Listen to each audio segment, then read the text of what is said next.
गुण गण करई कपट तजी। कहे तीसरी भक्ति अपने गुरु के सब वाणियों पर ध्यान दे करके सुनना और उसको मानना, गुरु के चरणों की पूजा करना, यह तीसरी भक्ति। लेकिन कहे गुरु कैसा हो?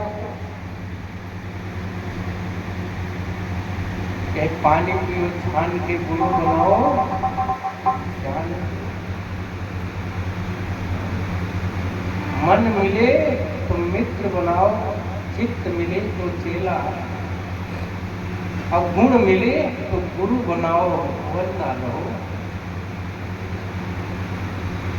यदि गुरु उस योग्य है तभी बनाइए, नहीं तो फिर करेंगे। अगर गुरु पातकी है, ज्ञान उसके पास नहीं है, तो खुद अंधकार में भटक रहा है, आपको भी उसी अंधेरे में लेकर के जाए। लेकिन आजकल गुरु और चेला दोनों की भरमार है। चेला की जैसी मानसिकता वैसा हमें मिल जाता है भगवान की। चेला भी ऐसे ही है, तो खोजते रहते हैं कि गुरु मेरे मन का है कि नहीं। यदि मन का मिलेगा तभी वो गुरु भी बनाएगा। गुरु, सचिव और वैद्य, इन तीनों को सर्वदा सत्यभाषी होना। सचिव वैद्य गुण तीन, जो बोलहि भयास, राज धर्म तन तीन का मोह बेगी नाश। यदि मंत्री झूठ बोलता है डर के कारण, दबाव के कारण, तो राज नष्ट हो जाता है।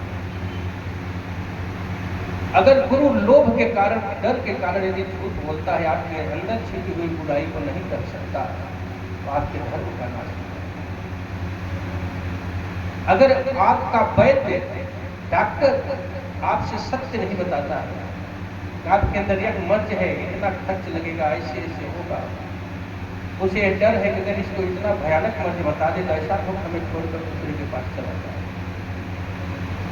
तो शरीर नष्ट हो जाएगा।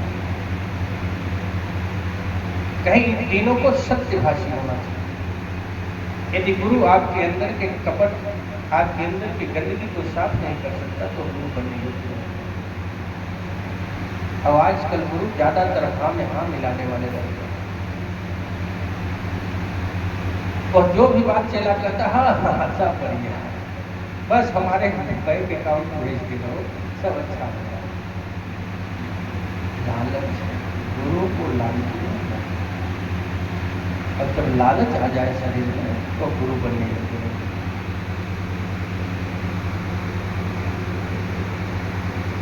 कहीं गुरु के चरणों की पूजा करना तीसरी, और चौथी भक्ति में अपने मान को त्याग कर, छल कपट को त्याग कर भागवत भक्ति करना, गुणगान करना, चौथी।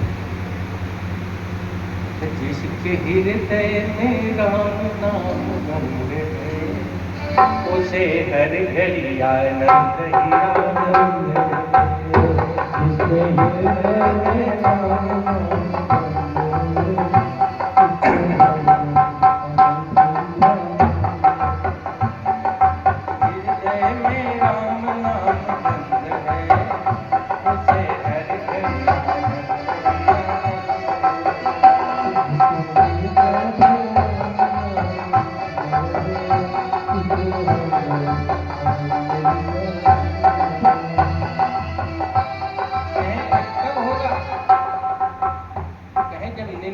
चुगली से बचोगे। इसी से कहा जाता है कि निंदा चुगली से दूर रहो। जहां भी आप जाते हैं कथाओं में बताया जाता है, लेकिन आजकल कथाओं में तो ज्यादातर दान के बारे में बताया जाता है। दान की कहानियां रखी जाती हैं, लेकिन ये नहीं बताया जाता कि कैसे व्यक्ति को दान करना चाहिए। दान का जो विधान है गरुड़ पुराण में,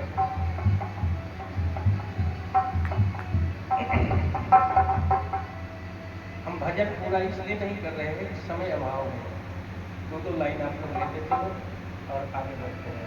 कथा भी होती है। पांचवा भक्ति बताते हैं कि मंत्र जाप मम निर्विशा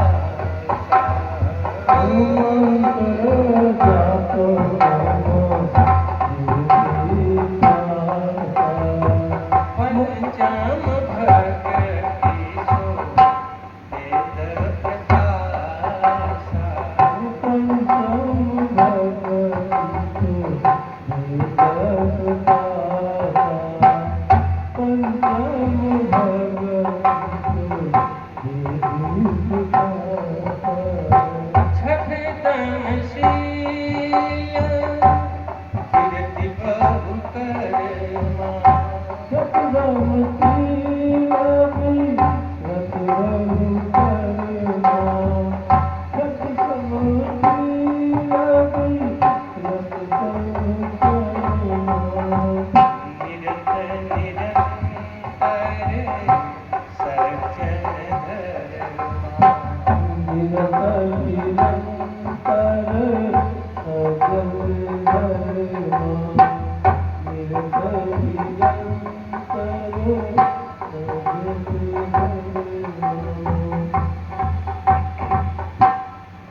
कहते हैं राम जी, हे शबरी मां, पांचवी भक्ति मंत्र जाप करो, लेकिन मेरे ऊपर पूर्ण विश्वास निष्ठा के साथ। यह वेदों में भी प्रकाशित है। यदि निष्ठा के साथ मेरे मंत्र का जाप करोगे तुम पर संकट नहीं आएगा। यदि आएगा भी उसको सहन करने की क्षमता मैं नहीं प्रदान करता, क्योंकि संकट से तो कोई बच नहीं सकता इस धरा पर। क्योंकि यहाँ तो मनुष्य आता है ना, जो भी जीव आता है अपने प्रारब्ध को भोगने के लिए ही आता है। लेकिन यदि आप भगवान के भजन करते हो तो संकट आएगा तो, लेकिन थोड़ा कम हो जाएगा, उसको सहन करने की क्षमता हो जाएगी। आज स्वास्थ्य हमारा भी थोड़ा डाउन हो गया, जुकाम हो गया, इसलिए थोड़ी ऊर्जा नहीं बढ़ पा रही है। पांचवी भक्ति निष्ठापूर्वक मेरे मंत्र का जाप करता है, छल कपट से दूर होकर के सज्जनता का आचरण करते हुए जो रहता है तो हमें सच्ची भक्ति में प्रवेश कर जाता है। ऐसा तब श्याम मोहिमय जग देखा,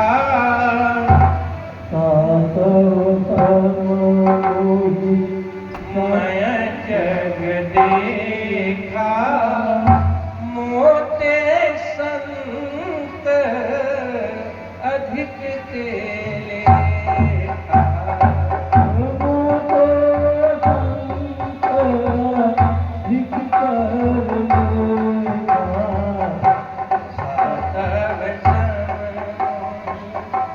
मय जग देखा।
ने सृष्टि में देखा और संतों का सेवा करना, ये मेरी सातवीं भक्ति। हमसे ज्यादा संतों का लेखा रखना। अगर कोई संत आता है तो भगवान से बढ़कर के उनकी सेवा करो, और भगवान को ही समग्र सृष्टि में आप अगर देख पाओ, ये सातवीं भक्ति है। लेकिन ये कब आएगी, ये हर समय नहीं मिलती, बड़ी भाग्य से दुर्लभ है। सात शब्द सातवीं भक्ति की सृष्टि पूरे जगत में भगवान व्याप्त है। इस दिन यह भावना आ जाएगी, उस दिन आपके अंदर सातवीं। तो भगवान सबके अंदर है, पूरे जगत के कण कण में व्याप्त है, लेकिन हमारी क्षमता वहां तक कभी नहीं पहुंची है। आंख के आगे पर्दा लगा हुआ है।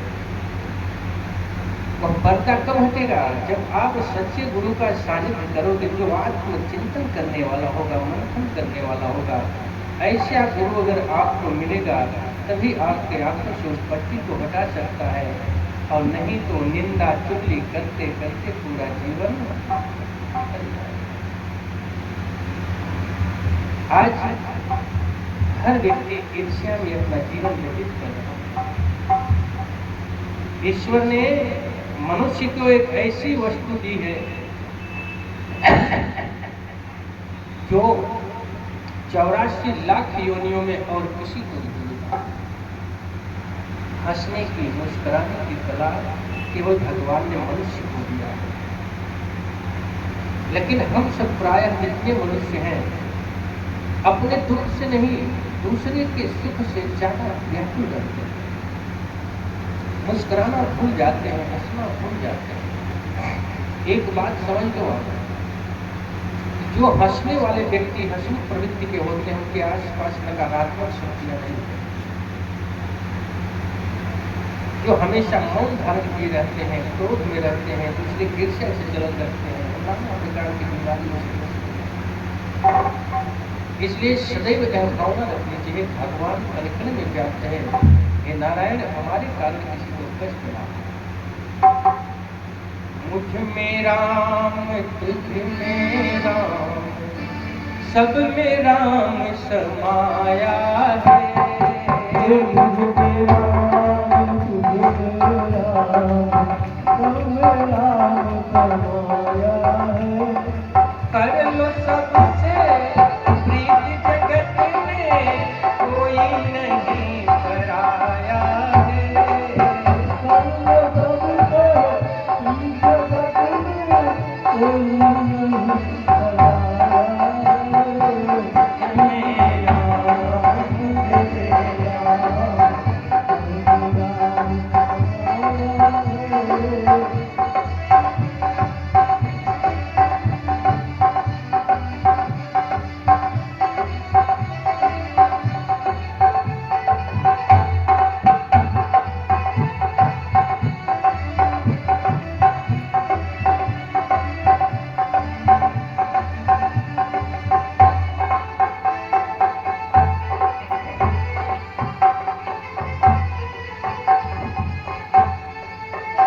यदि आप किसी को गाली भी देते हो तो विचार करना कभी, क्या उसको लग रही है क्या?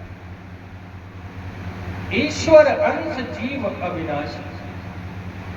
अगर इस सृष्टि के कण कण में परमात्मा व्याप्त है, हर जीवात्मा के रूप में, हर शरीर में वह परमात्मा व्याप्त है, तो गाली आप किसको दे रहे हो? परमात्मा को दे रहे हो। और जिस दिन यह भ्रम हट जाएगा कि शरीर मेरी है, उस दिन आपका सब कुछ कार्य शुरू हो जाएगा। इसलिए सबसे प्रेम करो, किसी से ईर्ष्या द्वेष करो। इस शरीर का कोई भरोसा नहीं है, यह भी किराए का घर है।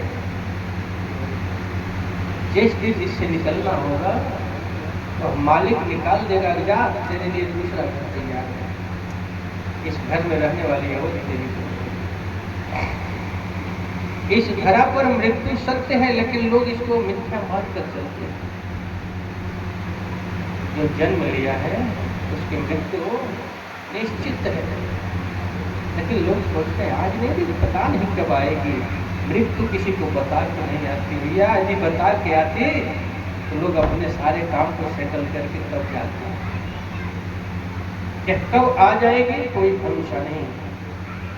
तो रात्रि जब शयन करो प्रत्येक दिन यह विचार करना चाहिए कि हो सकता है कल का सूरज नहीं देख पाए। और जिस दिन यह विचार करना प्रारंभ कर दो उस दिन से उनकी तरफ आस्था बढ़ती है। एक शंकर नामक राजा था, बहुत पापी था। अपने जीवन काल में उसने कभी अच्छा कार्य किया ही नहीं। एक बार एक संत महाराज उसके राज्य में आते हैं और सोचता है कि मैं बहुत गलत काम करता हूँ, लोग कहते हैं कि नरक का गामी होगा, आज मैं संत से पूछता हूँ कि मुझे क्या मिलेगा। और जब संत महाराज के पास जाता है उनको अपना हाथ दिखाता है तो उन्होंने कहा बेटा 1 महीने बाद तुम्हारी मृत्यु हो जाएगी। राजा बड़ा चिंता में पड़ गया कि 1 महीने बाद तुम्हें मर जाओगे। तो अब ऐसा करता हूँ कि जितने बुरे कार्य कर रहा था सबको छोड़ देता हूँ, केवल अच्छे कार्य करने तक करूँगा, क्योंकि 1 महीने में ही मरना है। और जब वो 1 महीने तक के लिए ऐसा करना लगा तो लगभग आपका उसका 28 दिन जब पूरा हुआ तो 29वें दिन जाता है उसी संत के पास, बोला गुरुदेव मैं सोचा कि अंतिम दर्शन आपके करूँ क्योंकि कल मेरा समय आ गया है। उस संत ने कहा कि राजन तू मरने वरने वाला नहीं है, मैं तेरे आचरण को सुधारने के लिए बोला था ऐसा। तो ये बता तू 1 महीने के अंदर में कितने गलत कार्य किया। और बोला कि क्यों नहीं किया है, केवल शुभ काम किया है 1 महीने में।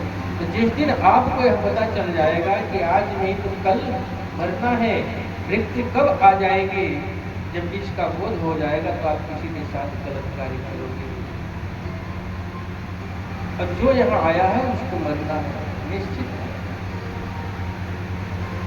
कहें कि 8वीं भक्ति है जो मिल जाए उसी में संतोष करना और किसी की निंदा चुगली कभी मत करना। अब विचार करना यहाँ बैठे हुए सभी लोग कि हम कितना दिन भर में निंदा दूसरे की करते हैं।